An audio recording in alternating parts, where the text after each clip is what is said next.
ਵਾਹਿਗੁਰੂ ਵਾਹਿਗੁਰੂ ਵਾਹਿਗੁਰੂ ਵਾਹਿਗੁਰੂ। ਸਤਨਾਮ ਸ੍ਰੀ ਵਾਹਿਗੁਰੂ ਸਾਹਿਬ ਜੀ। ਸੋਰਠ ਮਹੱਲਾ ਪੰਜਵਾਂ। ਰਾਜਨ ਮਹਿ ਰਾਜਾ ਉਰਜਾਇਓ, ਮਾਨਨ ਮਹਿ ਅਭਿਮਾਨੀ। ਲੋਭਨ ਮਹਿ ਲੋਭੀ ਲੋਭਾਇਓ, ਤਿਉ ਹਰ ਰੰਗ ਰਚੇ ਗਿਆਨੀ। ਰਾਜਨ ਮਹਿ ਰਾਜਾ ਉਰਜਾਇਓ, ਮਾਨਨ ਮਹਿ ਅਭਿਮਾਨੀ।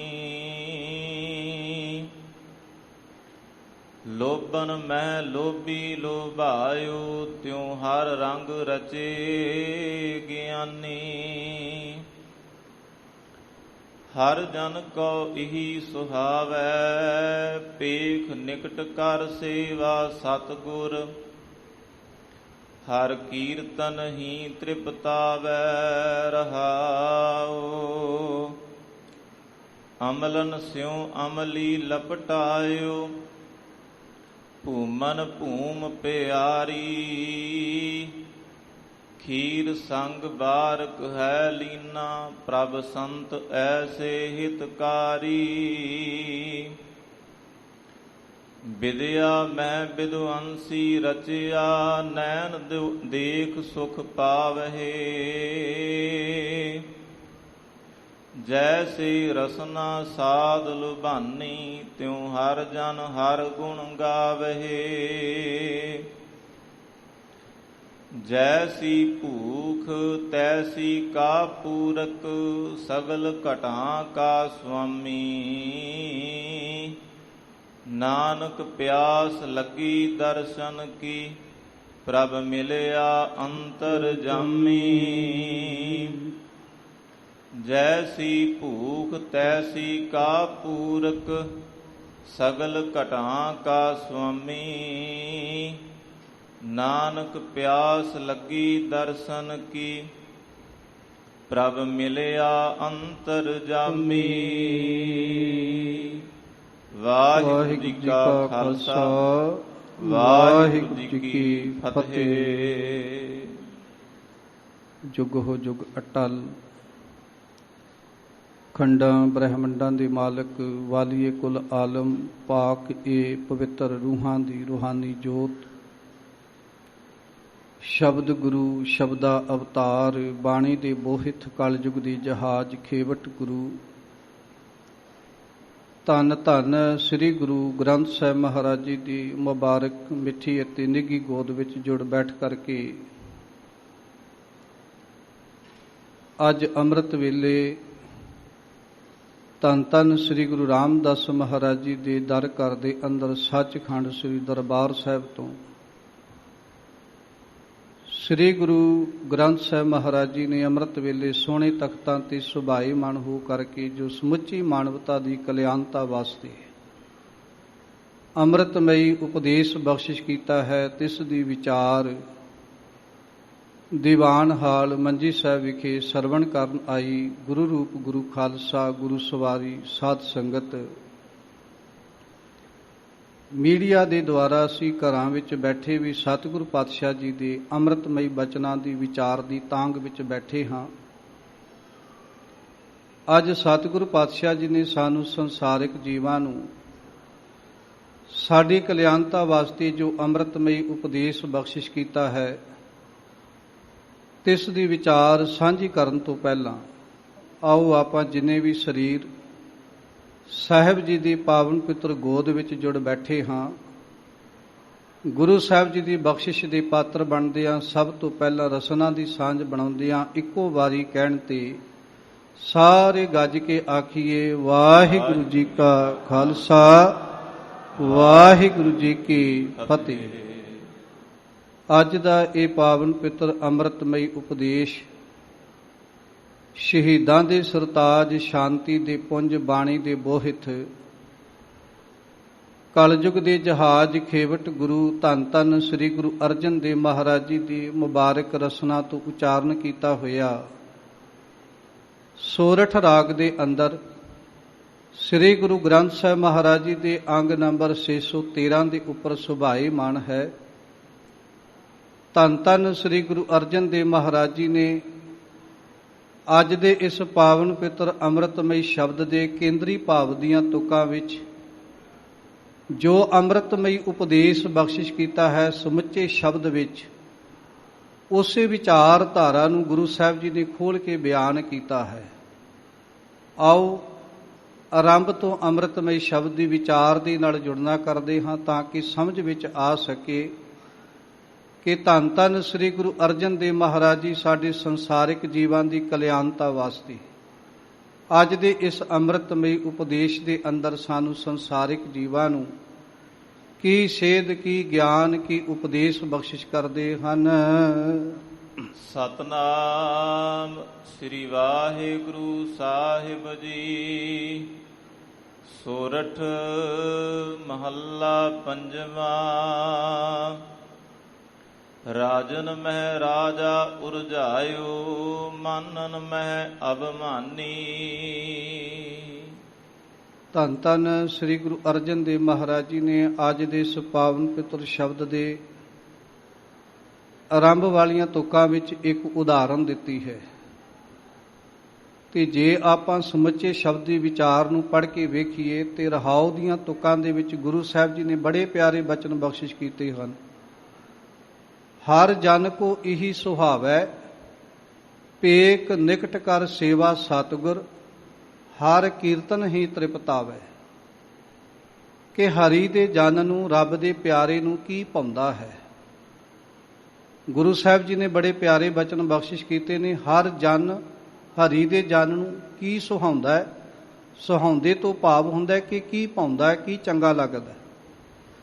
ਫਿਰ ਅਗਲੀਆਂ ਦੋ ਗੱਲਾਂ ਬੜੀਆਂ ਪਿਆਰੀਆਂ ਗੁਰੂ ਸਾਹਿਬ ਜੀ ਨੇ ਬਖਸ਼ਿਸ਼ ਕੀਤੀਆਂ ਕਿ ਹਰੀ ਦੇ ਜਨ ਨੂੰ ਚੰਗਾ ਕੀ ਲੱਗਦਾ, ਰੱਬ ਦੇ ਪਿਆਰੇ ਨੂੰ, ਰੱਬ ਦੇ ਭਗਤ ਨੂੰ, ਰੱਬ ਨਾਲ ਪਿਆਰ ਕਰਨ ਵਾਲੇ ਨੂੰ ਕੀ ਚੰਗਾ ਲੱਗਦਾ।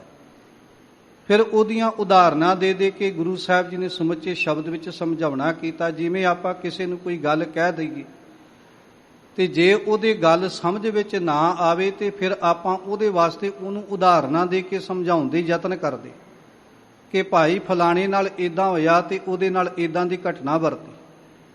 ਫਿਰ ਅਸੀਂ ਇੱਕ ਨਹੀਂ ਅਨੇਕਾਂ ਪ੍ਰਕਾਰ ਦੀਆਂ ਉਦਾਹਰਨਾਂ ਦੇ ਕੇ ਉਸ ਗੱਲ ਨੂੰ ਸਿੱਧ ਕਰਨ ਦੇ ਯਤਨ ਕਰਦੇ। ਇਸੇ ਤਰ੍ਹਾਂ ਧੰਨ ਗੁਰੂ ਅਰਜਨ ਦੇਵ ਮਹਾਰਾਜ ਜੀ ਨੇ ਅੱਜ ਦੇ ਮੁਬਾਰਕ ਸ਼ਬਦ ਦੇ ਕੇਂਦਰੀ ਭਾਵ ਦੀਆਂ ਤੁਕਾਂ ਵਿੱਚ ਜੋ ਅੰਮ੍ਰਿਤਮਈ ਬਚਨ ਬਖਸ਼ਿਸ਼ ਕੀਤੇ ਨੇ, ਉਸ ਗੱਲ ਨੂੰ ਸਿੱਧ ਕਰਨ ਵਾਸਤੇ, ਉਸ ਗੱਲ ਨੂੰ ਖੋਲ੍ਹ ਕੇ ਸਮਝਾਉਣ ਵਾਸਤੇ ਸ਼ਬਦ ਦੀਆਂ ਆਰੰਭ ਵਾਲੀਆਂ ਤੁਕਾਂ ਵਿੱਚ ਅਤੇ ਸਮੁੱਚੇ ਸ਼ਬਦ ਵਿੱਚ ਫਿਰ ਉਸ ਭੇਦ ਨੂੰ ਖੋਲ੍ਹ ਕੇ ਬਿਆਨ ਕੀਤਾ ਤੇ ਸ਼ਬਦ ਦੇ ਕੇਂਦਰੀ ਭਾਵ ਦੀਆਂ ਮੁੱਖ ਤੁਕਾਂ ਕੀ ਨੇ, ਜਿਹਦੇ ਦੁਆਲੇ ਸਮੁੱਚੇ ਸ਼ਬਦ ਦੀ ਵਿਚਾਰਧਾਰਾ ਜਿਹੜੀ ਹੈ ਉਹ ਘੁੰਮਦੀ ਹੈ। ਸ਼ਬਦ ਦੇ ਕੇਂਦਰੀ ਭਾਵ ਦੀਆਂ ਤੁਕਾਂ ਨੇ ਹਰ ਜਨ ਕੋ ਇਹੀ ਸੁਹਾਵੈ। ਪਾਤਸ਼ਾਹ ਕਹਿਣਗੇ ਹਰੀ ਦੇ ਜਨ ਨੂੰ, ਰੱਬ ਦੇ ਪਿਆਰੇ ਨੂੰ ਇਹ ਗੱਲ ਬੜੀ ਚੰਗੀ ਲੱਗਦੀ ਹੈ। ਕਿ ਸਤਿਗੁਰ ਪਾਤਸ਼ਾਹ ਕਹਿਣਗੇ ਪੇਖ ਨਿਕਟ ਕਰ ਸੇਵਾ ਸਤਿਗੁਰ। ਸਭ ਤੋਂ ਪਹਿਲੀ ਗੱਲ ਤੇ ਉਹਨੂੰ ਚੰਗੀ ਇਹ ਲੱਗਦੀ ਹੈ ਕਿ ਮੈਂ ਆਪਣੇ ਗੁਰੂ ਨੂੰ ਨੇੜੇ ਹੋ ਕੇ ਤੱਕਾਂ, ਮੈਂ ਨਿਤਾ ਪ੍ਰਤੀ ਆਪਣੇ ਸਤਿਗੁਰ ਪਾਤਸ਼ਾਹ ਜੀ ਦੇ ਦੀਦਾਰ ਕਰਾਂ। ਕਿਉਂਕਿ ਦਰਸ਼ਨ ਪਰਸਿਆ ਗੁਰੂ ਕੈ, ਜਨਮ ਮਰਨ ਦੁੱਖ ਜਾਏ। ਔਰ ਗੁਰੂ ਦਾ ਸਿੱਖ ਜਿਹੜਾ ਝੱਖੜ ਝਾਗੀ ਮੀਂਹ ਵਰਸੈ, ਭੀ ਗੁਰ ਦੇਖਣ ਜਾਏ। ਕਿਉਂਕਿ ਉਹਦੇ ਅੰਦਰ ਇਹ ਭਾਵਨਾ ਹੁੰਦੀ ਹੈ ਕਿ ਮੈਂ ਨਿਤਾ ਪ੍ਰਤੀ ਆਪਣੇ ਸਤਿਗੁਰ ਪਾਤਸ਼ਾਹ ਜੀ ਦੇ ਦੀਦਾਰ ਕਰਾਂ। ਤੇ ਦੂਸਰੀ ਸਿੱਖ ਦੇ ਅੰਦਰ ਭਾਵਨਾ ਹੁੰਦੀ ਹੈ ਕਿ ਮੈਂ ਗੁਰੂ ਦੇ ਦਰ ਤੇ ਜਾ ਕੇ ਸੇਵਾ ਵੀ ਕਰਾਂ।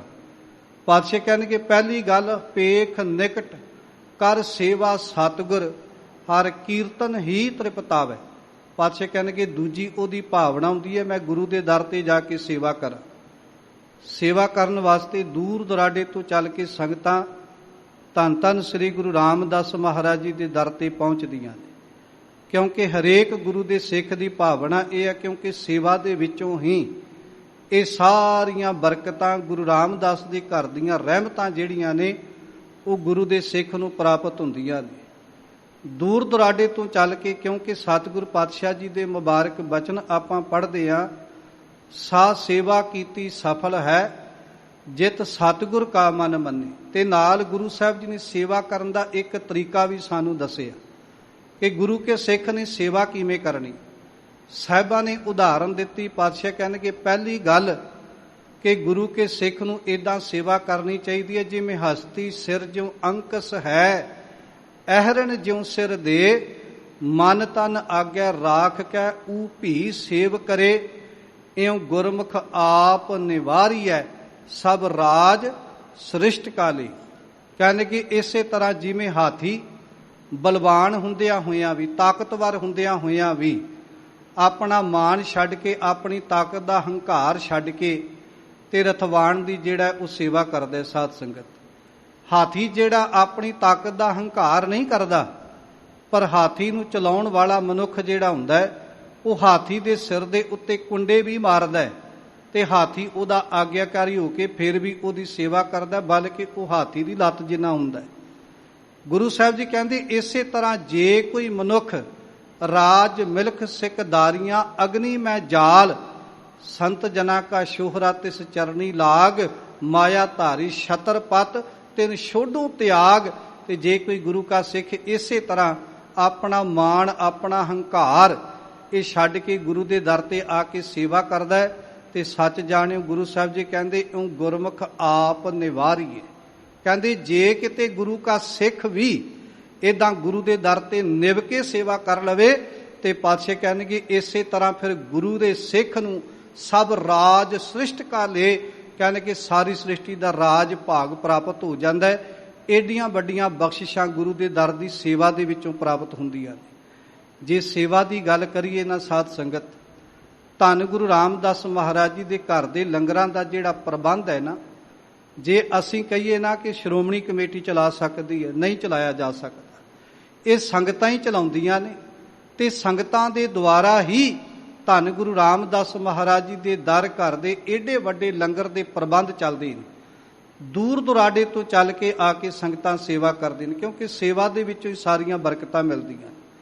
ਜੇ ਆਪਾਂ ਗੱਲ ਕਰੀਏ ਧੰਨ ਗੁਰੂ ਰਾਮਦਾਸ ਮਹਾਰਾਜ ਜੀ ਦੀ, ਤੇ ਸਾਧ ਸੰਗਤ ਜਿਸ ਵਕਤ ਲਾਹੌਰ ਤੋਂ ਆਏ ਰਿਸ਼ਤੇਦਾਰਾਂ ਨੇ ਧੰਨ ਗੁਰੂ ਰਾਮਦਾਸ ਮਹਾਰਾਜ ਜੀ ਨੂੰ ਮਿੱਟੀ ਦੀ ਟੋਕਰੀ ਢੋਂਦਿਆਂ ਵੇਖ ਕਰਕੇ ਧੰਨ ਗੁਰੂ ਅਮਰਦਾਸ ਮਹਾਰਾਜ ਜੀ ਨੂੰ ਮਿਹਣੇ ਕਮੇਣੇ ਮਾਰੇ ਨਾ, ਤੇ ਗੁਰੂ ਰਾਮਦਾਸ ਮਹਾਰਾਜ ਜੀ ਨੇ ਭਾਈ ਜੇਠਾ ਜੀ ਨੇ ਓਲੇ ਹੋ ਕੇ ਵੱਜਦੇ ਹੋਏ ਸਾਰੇ ਮਿਹਣੇ ਆਪਣੇ ਕੰਨਾਂ ਦੇ ਨਾਲ ਸੁਣੇ। ਅਖੀਰ ਧੰਨ ਗੁਰੂ ਰਾਮਦਾਸ ਮਹਾਰਾਜ ਜੀ ਨੇ ਭਾਈ ਜੇਠਾ ਜੀ ਨੇ ਗੁਰੂ ਅਮਰਦਾਸ ਜੀ ਦੇ ਚਰਨਾਂ ਵਿੱਚ ਜਦੋਂ ਰਿਸ਼ਤੇਦਾਰ ਪਾਸੇ ਹੋਏ, ਚਰਨਾਂ ਵਿੱਚ ਬੇਨਤੀ ਕੀਤੀ। ਕਹਿੰਦੇ ਪਾਤਸ਼ਾਹ ਮੈਂ ਆਪ ਜੀ ਦੇ ਚਰਨਾਂ ਵਿੱਚ ਇੱਕ ਬੇਨਤੀ ਕਰਨੀ ਚਾਹੁੰਦਾ। ਸਤਿਗੁਰੂ ਪਾਤਸ਼ਾਹ ਕਹਿਣਗੇ ਕਿਹੜੀ? ਕਹਿੰਦੇ ਜੀ ਆ ਜਿਹੜੇ ਮੇਰੇ ਰਿਸ਼ਤੇਦਾਰ ਲਾਹੌਰ ਤੋਂ ਚੱਲ ਕੇ ਆਏ ਨੇ ਨਾ, ਇਹਨਾਂ ਮੂਰਖਾਂ ਨੂੰ ਕੀ ਪਤਾ ਕਿ ਟੋਕਰੀ ਦੀ ਸੇਵਾ ਵਿੱਚ ਕਿੱਡੀਆਂ ਵੱਡੀਆਂ ਬਰਕਤਾਂ ਹੁੰਦੀਆਂ ਨੇ, ਕਿ ਗੁਰੂ ਘਰ ਦੀ ਸੇਵਾ ਕਰਨ ਦੇ ਦੁਆਰਾ ਸਤਿਗੁਰੂ ਦੇ ਦਰ ਦੀਆਂ ਕਿਹੜੀਆਂ ਕਿਹੜੀਆਂ ਰਹਿਮਤਾਂ ਪ੍ਰਾਪਤ ਹੁੰਦੀਆਂ ਨੇ। ਇਹ ਗੱਲ ਇਹ ਮੂਰਖ ਨਹੀਂ ਜਾਣਦੇ, ਪਰ ਮੇਰੇ ਪਾਤਸ਼ਾਹ ਮੇਰੇ ਤੇ ਕਿਰਪਾ ਜ਼ਰੂਰ ਕਰਿਓ। ਇਹਨਾਂ ਮੂਰਖਾਂ ਦੀਆਂ ਗੱਲਾਂ ਵਿੱਚ ਆ ਕੇ ਕਦੇ ਮੇਰੇ ਤੋਂ ਟੋਕਰੀ ਦੀ ਸੇਵਾ ਨਾ ਖੋਹ ਲਿਓ। ਇਹ ਬਚਨ ਕਹੇ ਧੰਨ ਗੁਰੂ ਰਾਮਦਾਸ ਮਹਾਰਾਜ ਜੀ। ਤੇ ਫਿਰ ਇਹ ਸੇਵਾ ਦੀ ਬਰਕਤ ਸੀ ਨਾ ਸਾਧ ਸੰਗਤ, ਜਿਸ ਵਕਤ ਧੰਨ ਗੁਰੂ ਰਾਮਦਾਸ ਮਹਾਰਾਜ ਜੀ ਜਿਨ੍ਹਾਂ ਦੇ ਬਾਰੇ ਲੋਕ ਗੱਲ ਕਰਦੇ ਸਨ ਕਿ ਗੁਰੂ ਰਾਮਦਾਸ ਮਹਾਰਾਜ ਜੀ ਨੂੰ ਤੇ ਗੁਰੂ ਨਾਨਕ ਦੇ ਘਰ ਵਿੱਚ ਇਹ ਆ ਕੇ ਮਿੱਟੀ ਦੀ ਟੋਕਰੀ ਢੋਂਦੇ ਨੇ, ਇੱਥੋਂ ਕੀ ਪ੍ਰਾਪਤ ਹੋ ਜਾਵੇਗਾ। ਪਰ ਜਦੋਂ ਗੁਰੂ ਸੇਵਾ ਦੇ ਉੱਤੇ ਤਰੁੱਟ ਕੇ ਬਖਸ਼ਿਸ਼ਾਂ ਕਰਨ ਤੇ ਆਉਂਦਾ ਹੈ ਸਾਧ ਸੰਗਤ, ਅੱਜ ਦੇ ਸ਼ਬਦ ਵਿੱਚ ਧੰਨ ਗੁਰੂ ਅਰਜਨ ਦੇਵ ਮਹਾਰਾਜ ਜੀ ਸੇਵਾ ਦੀ ਮਹਾਨਤਾ ਬਿਆਨ ਕਰਦੇ। ਇੱਕ ਦਿਨ ਸਮਾਂ ਆਇਆ ਸਾਧ ਸੰਗਤ, ਉਸੇ ਸੇਵਾ ਦੇ ਸਦਕਾ ਇੱਕ ਦਿਨ ਧੰਨ ਗੁਰੂ ਅਮਰਦਾਸ ਮਹਾਰਾਜ ਜੀ ਖਲੋਤੇ ਨੇ ਤੇ ਕੋਲ ਉਹਨਾਂ ਦੇ ਮਹਿਲ ਬੀਬੀ ਮਨਸਾ ਦੇਵੀ ਜੀ ਖੜੇ ਨੇ। ਗੱਲ ਚੱਲ ਪਈ ਸਾਧ ਸੰਗਤ। ਬੀਬੀ ਮਨਸਾ ਦੇਵੀ ਨੇ ਕਿਹਾ, ਪਤੀ ਦੇਵ ਸਾਡੀ ਬੱਚੀ ਬੀਬੀ ਭਾਨੀ ਜਵਾਨ ਹੋ ਗਈ ਤੇ ਕਿਉਂ ਨਾ ਹੋਵੇ ਆਪਾਂ ਆਪਣੀ ਬੱਚੀ ਵਾਸਤੇ ਕੋਈ ਯੋਗ ਵਰ ਘਰ ਵੇਖੀਏ। ਤੇ ਧੰਨ ਗੁਰੂ ਅਮਰਦਾਸ ਮਹਾਰਾਜ ਜੀ ਨੇ ਸੁਭਾਵਿਕ ਤੌਰ ਤੇ ਗੱਲ ਕੀਤੀ।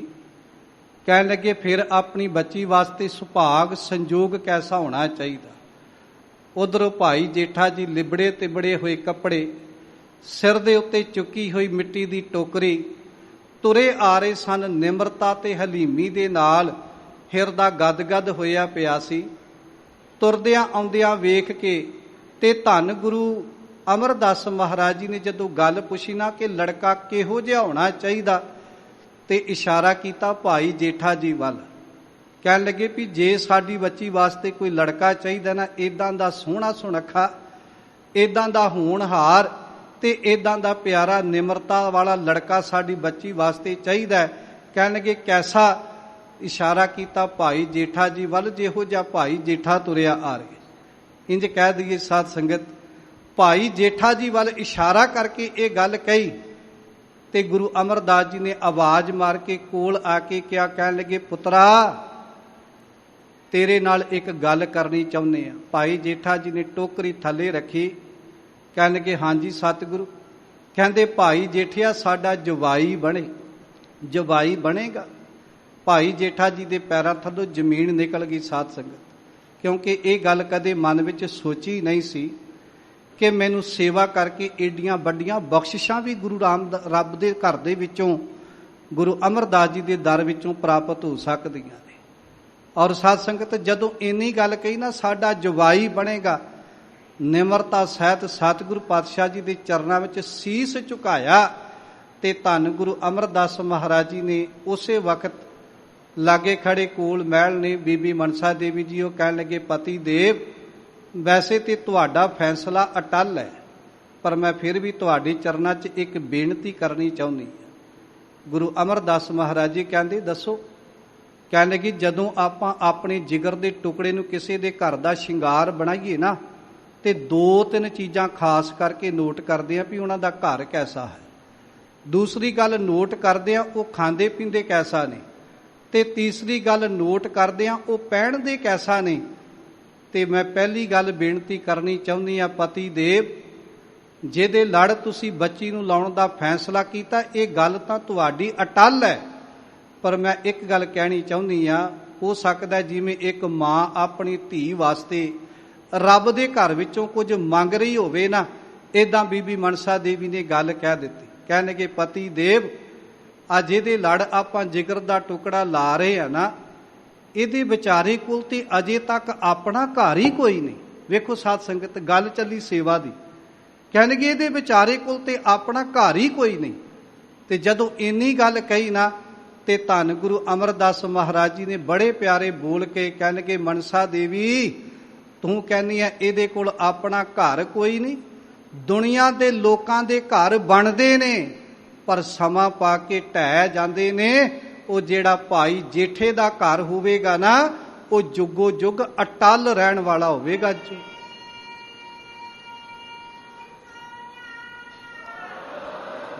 ਔਰ ਸਾਧ ਸੰਗਤ, ਇਹ ਗੱਲ ਹਕੀਕਤ ਹੈ ਕਿ ਲੋਕਾਂ ਦੇ ਘਰ ਬਣਦੇ ਨੇ, ਵੱਧ ਤੋਂ ਵੱਧ ਬੁਨਿਆਦ 100 ਸਾਲ ਦੀ ਹੁੰਦੀ ਹੈ। ਬੜਾ ਵੀ ਵਧੀਆ ਮਟੀਰੀਅਲ ਪਾ ਲਈਏ, ਜੇ ਘਰ ਦੇ ਲਾਗੋਂ ਦੀ ਪਾਣੀ ਦੀ ਨਾਲੀ ਵੀ ਲੰਘਦੀ ਹੋਵੇ ਨਾ, ਤੇ ਘਰ ਦੇ ਅੰਦਰ ਸੀਲਿੰਗ ਆ ਜਾਂਦੀ।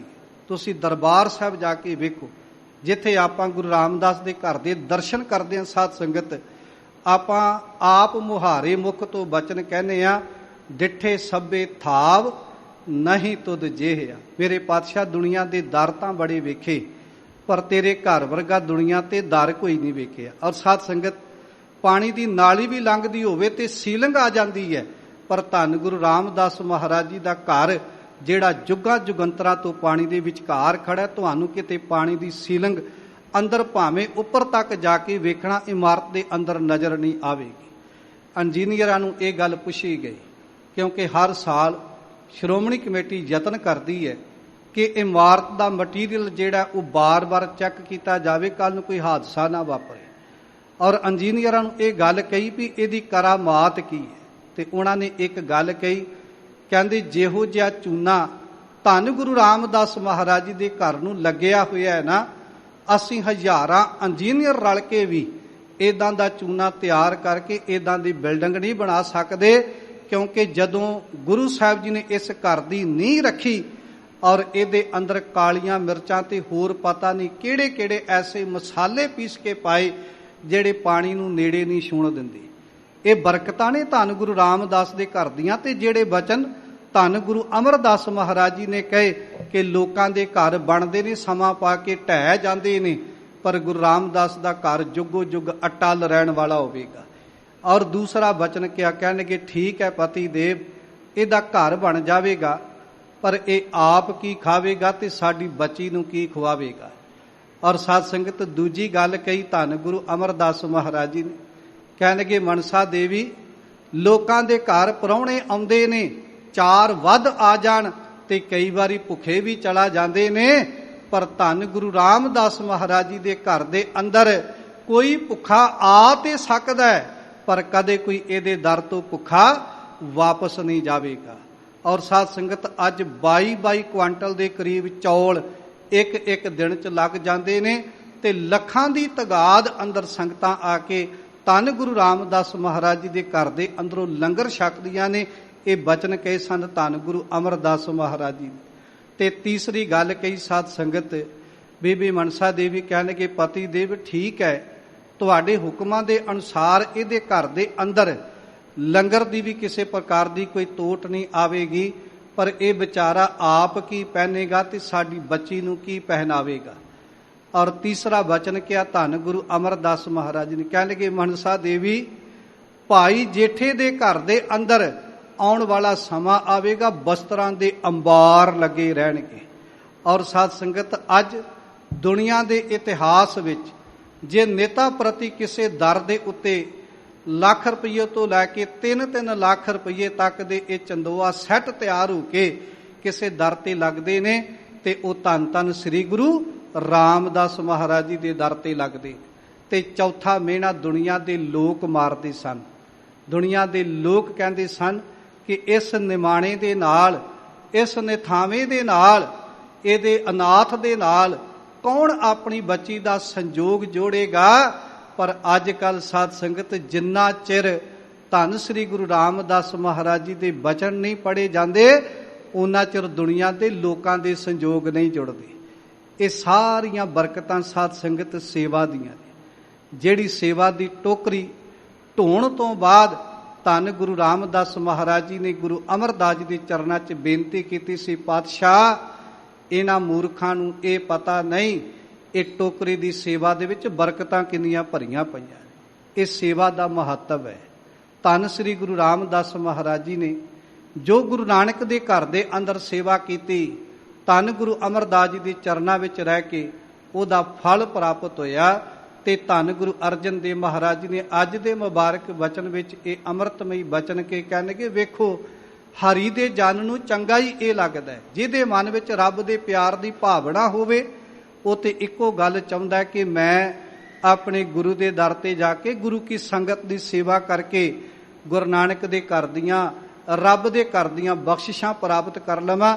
ਤੇ ਤੀਸਰੀ ਗੱਲ ਪਾਤਸ਼ਾਹ ਕਹਿਣਗੇ, ਹਰ ਕੀਰਤਨ ਹੀ ਤ੍ਰਿਪਤਾਵੈ। ਗੁਰੂ ਕੇ ਸਿੱਖ ਨੂੰ ਲੱਖਾਂ ਰੁਪਈਏ ਦੇ ਦੇਵੇ ਕੋਈ ਤੇ ਸਾਧ ਸੰਗਤ ਤਾਂ ਵੀ ਤ੍ਰਿਪਤੀ ਨਹੀਂ ਆਉਂਦੀ, ਅਰਬਾਂ ਵੀ ਦੇ ਦੇਵੇ ਤਾਂ ਵੀ ਤ੍ਰਿਪਤੀ ਨਹੀਂ ਆਉਂਦੀ, ਕਿਉਂਕਿ ਜਿਹੜਾ ਮਨੁੱਖ ਸੰਸਾਰ ਦੇ ਉੱਤੇ ਭੁੱਖਾ ਹੈ, ਕਿਉਂਕਿ ਸਾਧ ਸੰਗਤ ਉਹ ਕਦੇ ਵੀ ਪਦਾਰਥਾਂ ਦੇ ਨਾਲ ਰੱਜ ਨਹੀਂ ਸਕਦਾ। ਤੇ ਜਦੋਂ ਗੁਰੂ ਕਾ ਸਿੱਖ ਗੁਰੂ ਨਾਨਕ ਦੇ ਘਰ ਆ ਕੇ ਕੀਰਤਨ ਸੁਣਦਾ ਨਾ, ਕੀਰਤਨ ਸੁਣਦਾ ਹੈ, ਤੇ ਸਾਧ ਸੰਗਤ ਸਾਚੇ ਨਾਮ ਕੀ ਲਾਗੈ ਭੂਖ, ਉਤ ਭੂਖੈ ਖਾਏ ਚਲੀਐ ਦੂਖ। ਕੀਰਤਨ ਸੁਣਦਿਆਂ ਸਾਰ ਹਿਰਦੇ 'ਚ ਤ੍ਰਿਪਤੀ ਪੈਦਾ ਹੋ ਜਾਂਦੀ। ਗੁਰੂ ਕੇ ਸਿੱਖ ਦੇ ਅੰਦਰ ਇਹ ਤਿੰਨ ਭਾਵਨਾ ਹੁੰਦੀਆਂ ਨੇ। ਗੁਰੂ ਹਰਕ੍ਰਿਸ਼ਨ ਸਾਹਿਬ ਮਹਾਰਾਜ ਜੀ ਜਿਸ ਵਕਤ ਦਿੱਲੀ ਦੀ ਧਰਤੀ ਤੇ ਗਏ ਸਨ, ਤੇ ਉਸ ਵਕਤ ਕਈ ਕਿਆਸ ਲਾਏ ਜਾਂਦੇ ਸਨ। ਇਹਨਾਂ ਦੇ ਮਨ ਵਿੱਚ ਪਦਾਰਥਾਂ ਦੀ ਭੁੱਖ ਹੋਵੇਗੀ, ਵਸਤੂਆਂ ਦਾ ਲਾਲਚ ਹੋਵੇਗਾ। ਤਿੰਨ ਪਦਾਰਥ ਧੰਨ ਗੁਰੂ ਹਰਕ੍ਰਿਸ਼ਨ ਸਾਹਿਬ ਜੀ ਦੇ ਥਾਲ ਦੇ ਵਿੱਚ ਬਾਦਸ਼ਾਹ ਔਰੰਗਜ਼ੇਬ ਵੱਲੋਂ ਭੇਜੇ ਗਏ। ਉਹ ਥਾਲ ਦੇ ਅੰਦਰ ਹੀਰੇ ਮੋਤੀ ਵੀ ਨੇ, ਖਿਡੌਣੇ ਵੀ ਨੇ, ਮਠਿਆਈਆਂ ਵੀ ਨੇ, ਤੇ ਇੱਕ ਮਾਲਾ ਵੀ ਹੈ। ਤੇ ਧੰਨ ਗੁਰੂ ਹਰਕ੍ਰਿਸ਼ਨ ਸਾਹਿਬ ਜੀ ਨੂੰ ਪਰਖਣ ਵਾਸਤੇ ਜਦੋਂ ਥਾਲ ਅੱਗੇ ਕੀਤਾ ਗਿਆ, ਤੇ ਗੁਰੂ ਹਰਕ੍ਰਿਸ਼ਨ ਸਾਹਿਬ ਜੀ ਨੇ ਉਹ ਥਾਲ ਦੇ ਵਿੱਚੋਂ ਕੇਵਲ ਇੱਕ ਮਾਲਾ ਚੁੱਕ ਕੇ ਬਾਕੀ ਸਾਰਾ ਕੁਝ ਵਾਪਸ ਕਰ ਦਿੱਤਾ ਕਿ ਸਾਨੂੰ ਕੇਵਲ ਤੇ ਕੇਵਲ ਰੱਬ ਦੀ ਪ੍ਰੇਮਾ ਭਗਤੀ ਪ੍ਰਵਾਨ ਹੈ, ਸਾਡੇ ਅੰਦਰ ਇਹਨਾਂ ਪਦਾਰਥਾਂ ਦੀ ਭੁੱਖ ਕੋਈ ਨਹੀਂ। ਬਾਦਸ਼ਾਹ ਤੇ ਇਹ ਗੱਲ ਪਰਖਣੀ ਚਾਹੁੰਦਾ ਸੀ। ਇੰਜ ਕਹਿ ਦਈਏ, ਗੁਰੂ ਕਾ ਸਿੱਖ ਜੇ ਤ੍ਰਿਪਤ ਹੁੰਦਾ ਹੈ ਤੇ ਸਾਧ ਸੰਗਤ ਧੰਨ ਗੁਰੂ ਰਾਮਦਾਸ ਮਹਾਰਾਜ ਜੀ ਦੇ ਘਰ ਆ ਕੇ ਕੀਰਤਨ ਸੁਣ ਕੇ ਗੁਰਦੁਆਰਿਆਂ ਦੇ ਅੰਦਰ ਜਾ ਕੇ ਕੀਰਤਨ ਸੁਣ ਕੇ ਤ੍ਰਿਪਤ ਹੁੰਦਾ ਹੈ। ਗੁਰੂ ਸਾਹਿਬ ਜੀ ਕਹਿੰਦੇ ਇਹ ਗੁਰੂ ਕੇ ਸਿੱਖ ਦੇ ਅੰਦਰ ਦੀ ਭਾਵਨਾ ਹੁੰਦੀ ਹੈ। ਤੇ ਜਿਹੋ ਜੀ ਅੰਦਰ ਭਾਵਨਾ ਰੱਖਾਂਗੇ ਨਾ, ਜੇ ਮਨ ਵਿੱਚ ਇਹ ਭਾਵਨਾਵਾਂ ਹੋਣਗੀਆਂ ਤੇ ਰੱਬ ਇਦਾਂ ਦੀਆਂ ਭਾਵਨਾਵਾਂ ਪੂਰੀਆਂ ਕਰੇਗਾ। ਜੇ ਸੇਵਾ ਦੀ ਭਾਵਨਾ ਹੋਵੇਗੀ, ਗੁਰੂ ਆਪਣੇ ਦਰ ਤੇ ਆਪ ਲਿਆ ਕੇ ਸੇਵਾ ਕਰਾ ਲਵੇਗਾ। ਅਖੀਰ ਤੇ ਗੁਰੂ ਸਾਹਿਬ ਜੀ ਨੇ ਇਸ ਸ਼ਬਦ ਦੇ ਵਿੱਚ ਬਾਰ-ਬਾਰ ਇਸ ਗੱਲ ਦਾ ਜ਼ਿਕਰ ਵੀ ਕੀਤਾ। ਕਹਿੰਦੇ ਜੈਸੀ ਭੂਖ ਤੈਸੀ ਕਾ ਪੂਰਕ। ਕਹਿੰਦੇ ਜਿਹੋ ਜੀ ਬੰਦੇ ਦੇ ਅੰਦਰ ਭੁੱਖ ਹੁੰਦੀ ਹੈ ਨਾ, ਕਹਿੰਦੇ ਰੱਬ ਉਹੋ ਜੀ ਉਹਦੀ ਭੁੱਖ ਪੂਰੀ ਕਰਦਾ। ਤੇ ਜੇ ਕਿਸੇ ਨੂੰ ਨਸ਼ੇ ਦੀ ਭੁੱਖ ਹੋਵੇ ਤੇ ਰੱਬ ਉਹਦੀ ਨਸ਼ੇ ਦੀ ਭੁੱਖ ਪੂਰੀ ਕਰ ਦਿੰਦਾ, ਜਾਂ ਨਸ਼ੇ ਦੇ ਵਿੱਚ ਤੁਰਿਆ ਫਿਰ। ਕਿਉਂਕਿ ਸਾਰਾ ਸੰਸਾਰ ਜਿਉਂ ਜਿਉਂ ਤੇਰਾ ਹੁਕਮ ਤਿਵੈ ਤਿਉਂ ਹੋਵਣਾ, ਜੈ ਜੈ ਰੱਖੇ ਆਪ ਤਹਿ ਜਾਏ ਖੜੋਵਣਾ। ਜਿੱਥੇ ਜਿੱਥੇ ਗੁਰੂ ਕਿਰਪਾ ਕਰਦਾ ਹੈ, ਗੁਰੂ ਕਾ ਸਿੱਖ ਉੱਥੇ ਉੱਥੇ ਜਾ ਕੇ ਸਾਧ ਸੰਗਤ ਨਾ, ਗੁਰੂ ਨਾਨਕ ਦੇ ਘਰ ਦਾ ਸਿੱਖ ਗੁਰੂ ਦੇ ਦਰ ਤੇ ਆ ਕੇ ਕੀਰਤਨ ਕਰਕੇ ਅੰਮ੍ਰਿਤਮਈ ਬਾਣੀ ਸਰਵਣ ਕਰਕੇ ਤ੍ਰਿਪਤੀ ਪ੍ਰਾਪਤ ਕਰ ਲੈਂਦਾ ਹੈ। ਤੇ ਇਸੇ ਤਰ੍ਹਾਂ ਫਿਰ ਧੰਨ ਗੁਰੂ ਅਰਜਨ ਦੇਵ ਮਹਾਰਾਜ ਜੀ ਨੇ ਅੱਜ ਦੇ ਮੁਬਾਰਕ ਸ਼ਬਦ ਵਿੱਚ ਉਦਾਹਰਨਾਂ ਦਿੱਤੀਆਂ। ਸੋਰਠ ਮਹੱਲਾ ਪੰਜਵਾਂ ਭਾਵ ਕਿ ਪੰਜਵੇਂ ਪਾਤਸ਼ਾਹ ਧੰਨ ਗੁਰੂ ਅਰਜਨ ਦੇਵ ਜੀ ਦੇ ਮੁਬਾਰਕ ਮੁਖ ਤੋਂ ਉਚਾਰਨ ਕੀਤਾ ਹੋਇਆ ਸ਼ਬਦ ਹੈ। ਤੇ ਸਾਹਿਬ ਜੀ ਕਹਿੰਦੇ ਰਾਜਨ ਮੈਂ ਰਾਜਾ ਉਰਝਾਇਓ, ਮਾਨਨ ਮੈਂ ਅਭਿਮਾਨੀ। ਹੁਣ ਉਦਾਹਰਨ ਦਿੱਤੀ ਗੁਰੂ ਪਾਤਸ਼ਾਹ ਜੀ ਨੇ, ਜਿਵੇਂ ਇੱਕ ਰਾਜੇ ਦੇ ਮਨ ਦੀ ਭਾਵਨਾ ਹੁੰਦੀ ਹੈ ਨਾ, ਮੇਰਾ ਰਾਜ ਹੋਰ ਵੱਡਾ ਹੋ ਜਾਵੇ, ਹੋਰ ਵੱਡਾ ਹੋ ਜਾਵੇ। ਤੇ ਕਹਿੰਦੇ ਰੱਬ ਉਹਨੂੰ ਉਧਰ ਹੀ ਤੋਰ ਕੇ ਰੱਖਦਾ। ਉਹ ਉਸੇ ਤਰ੍ਹਾਂ ਰਾਜ ਜਿਹੜਾ ਉਹ ਪ੍ਰਾਪਤ ਕਰਨ ਵਾਸਤੇ, ਉਹ ਹੋਰ ਰਾਜ ਭਾਗ ਆਸੇ ਪਾਸੇ ਦਾ ਲੈਣ ਵਾਸਤੇ ਕਹਿੰਦੇ ਉਹ ਤੁਰਿਆ ਫਿਰਦਾ। ਕਹਿੰਦੇ ਉਹਦੇ ਮਨ ਦੀ ਭਾਵਨਾ ਹੀ ਹੈ ਕਿ ਮੈਂ ਦੂਜਿਆਂ ਦੇ ਉੱਤੇ ਵੀ ਰਾਜ ਭਾਗ ਚਲਾਉਣਾ ਤੇ ਦੂਜੇ ਇਲਾਕਿਆਂ ਦੇ ਉੱਤੇ ਵੀ ਕਬਜ਼ਾ ਕਰਨਾ। ਕਹਿੰਦੇ ਕਿ ਉਹਦੇ ਮਨ ਦੀ ਇਹ ਭਾਵਨਾ ਹੁੰਦੀ ਹੈ। ਰੱਬ ਉਧਰ ਹੀ ਉਹਨੂੰ ਉਰਝਾ ਕੇ ਰੱਖਦਾ। ਨਾ ਤੇ ਉਹਨੂੰ ਕੀਰਤਨ ਚੰਗਾ ਲੱਗਦਾ, ਨਾ ਉਹਨੂੰ ਸੇਵਾ ਚੰਗੀ ਲੱਗਦੀ, ਤੇ ਨਾ ਹੀ ਉਹਨੂੰ ਗੁਰੂ ਦੇ ਦਰਸ਼ਨ ਚੰਗੇ ਲੱਗਦੇ। ਉਹਨੂੰ ਇੱਕੋ ਹੀ ਗੱਲ ਚੰਗੀ ਲੱਗਦੀ ਕਿ ਮੈਂ ਵੱਧ ਤੋਂ ਵੱਧ ਰਾਜ ਭਾਗ ਹੋਰ ਪ੍ਰਾਪਤ ਕਰ ਲਵਾਂ। ਕਹਿੰਦੇ ਰੱਬ ਨੇ ਉਹਨੂੰ ਉਸੇ ਪਾਸੇ ਤੋਰ ਕੇ ਰੱਖਿਆ, ਉਧਰ ਹੀ ਉਹਨੂੰ ਜੋੜ ਕੇ ਰੱਖਿਆ। ਜੋ ਕੁਝ ਉਹ ਚਾਹੁੰਦਾ ਸੀ ਰੱਬ ਨੇ ਉਹੀ ਕੁਝ ਦੇ ਦਿੱਤਾ। ਕਿਉਂਕਿ ਜੈਸੀ ਭੂਖ ਤੈਸੀ ਕਾ ਪੂਰਕ। ਕਹਿੰਦੇ ਜਿਹੋ ਜੀ ਬੰਦੇ ਦੇ ਮਨ 'ਚ ਭੁੱਖ ਹੁੰਦੀ, ਤੇ ਜੇ ਰਾਜੇ ਦੇ ਮਨ ਵਿੱਚ ਕਿਤੇ ਕੀਰਤਨ ਦੀ ਭੁੱਖ ਪੈਦਾ ਹੋ ਜਾਵੇ ਤੇ ਰੱਬ ਉਹਦੀ ਕੀਰਤਨ ਦੀ ਭੁੱਖ ਵੀ ਪੂਰੀ ਕਰ ਸਕਦਾ, ਪਰ ਉਹਦੇ ਮਨ ਵਿੱਚ ਇਹ ਭੁੱਖ ਪੈਦਾ ਹੀ ਨਹੀਂ ਹੁੰਦੀ। ਦੂਜੀ ਗੱਲ ਗੁਰੂ ਸਾਹਿਬ ਜੀ ਨੇ ਉਦਾਹਰਨ ਦਿੱਤੀ ਪਾਛੇ ਕਿ ਮਾਨਨ ਮੈਂ ਅਭਿਮਾਨੀ। ਤੇ ਕਈ ਬੰਦਿਆਂ ਨੂੰ ਇਸ ਗੱਲ ਦਾ ਬੜਾ ਮਾਣ ਹੁੰਦਾ ਕਿ ਥਾਂ ਥਾਂ ਤੇ ਉੱਤੇ ਜਿੱਥੇ ਵੀ ਜਾਈਏ ਸਾਡਾ ਸਤਿਕਾਰ ਹੋਵੇ, ਸਾਡਾ ਮਾਣ ਹੋਵੇ। ਉਹ ਕਹਿੰਦੇ ਕਿ ਜੇ ਕਿਤੇ ਕਿਤੇ ਇੱਕ ਥਾਂ ਤੇ ਜਾ ਕੇ ਉਹਨੂੰ ਸਰੋਪਾਓ ਵੀ ਪ੍ਰਾਪਤ ਨਾ ਹੋ ਸਕੇ ਤੇ ਸਾਧ ਸੰਗਤ ਉਹ ਉਸੇ ਗੱਲ ਦਾ ਵੀ ਗਿਲਾ ਕਰ ਲੈਂਦਾ ਵੀ ਇਹਨਾਂ ਤੇ ਮੈਨੂੰ ਸਰੋਪਾ ਹੀ ਨਹੀਂ ਪਾਇਆ।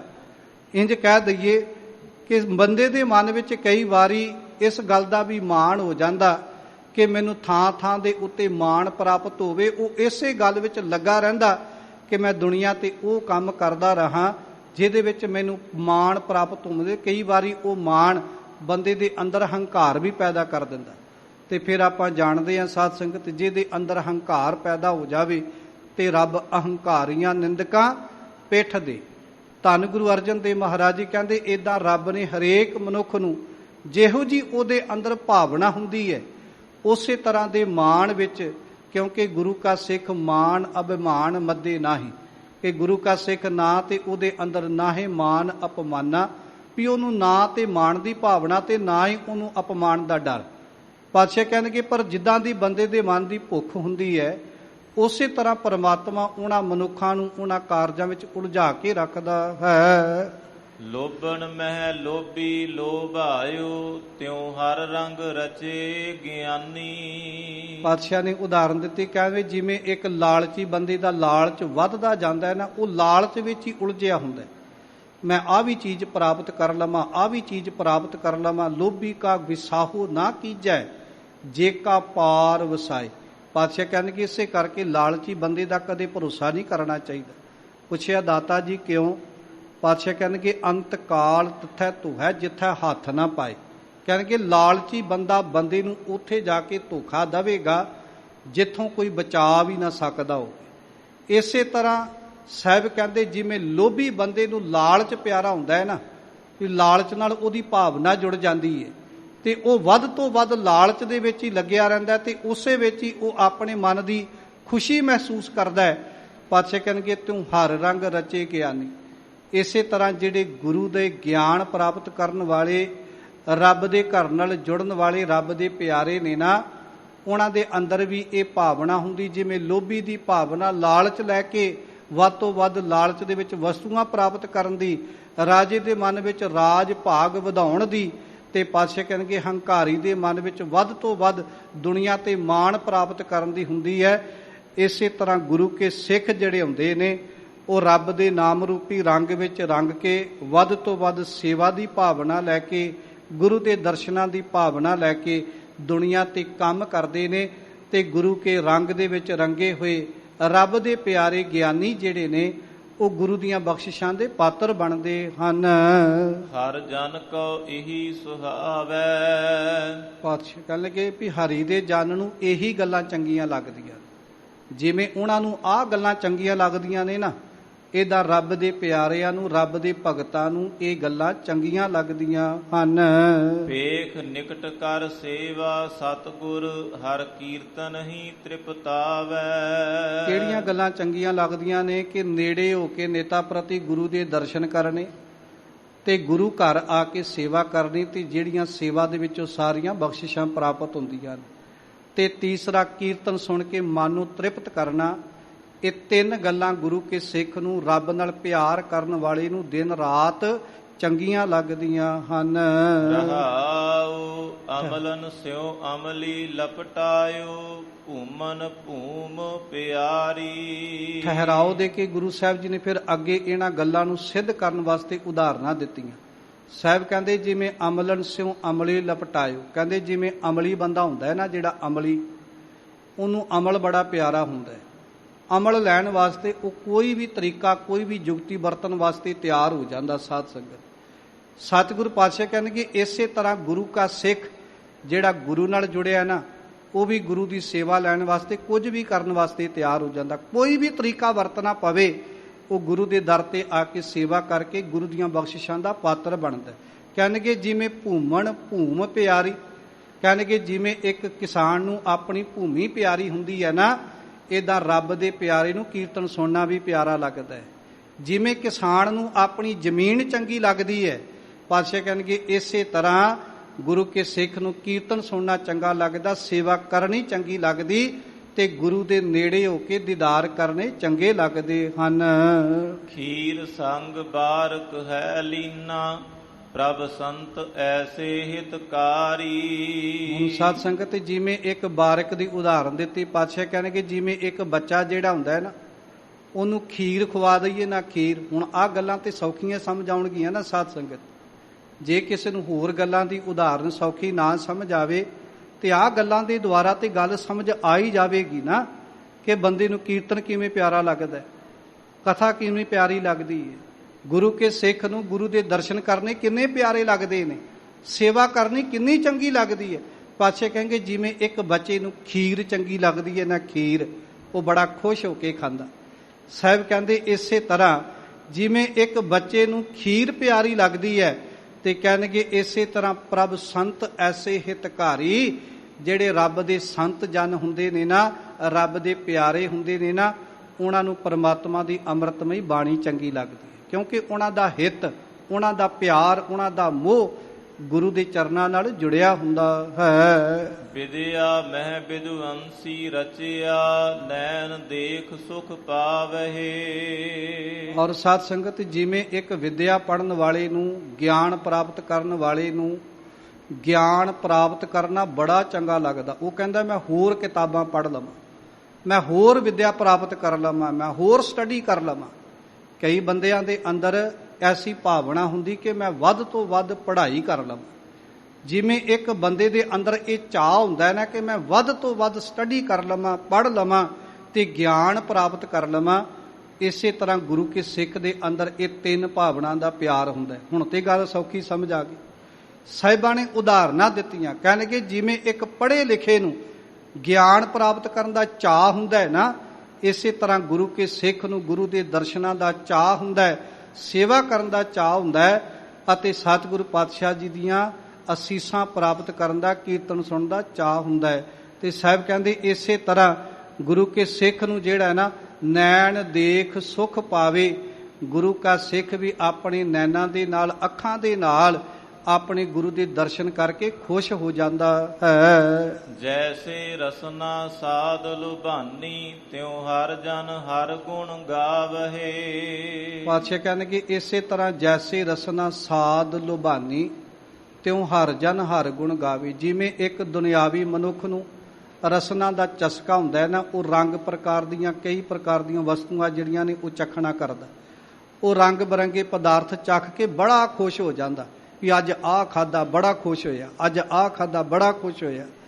ਔਰ ਗੁਰੂ ਸਾਹਿਬ ਜੀ ਕਹਿੰਦੇ ਇਸੇ ਤਰ੍ਹਾਂ ਜਿਹੜੇ ਹਰੀ ਦੇ ਜਨ ਹੁੰਦੇ ਨੇ ਉਹ ਵੀ ਰੱਬ ਦੇ ਗੁਣ ਗਾ ਕੇ ਪ੍ਰਭੂ ਦਾ ਨਾਮ ਜਪ ਕੇ ਤੇ ਪਰਮਾਤਮਾ ਦੀ ਬਖਸ਼ਿਸ਼ ਦੇ ਪਾਤਰ ਬਣ ਕੇ ਖੁਸ਼ ਹੁੰਦੇ ਹਨ।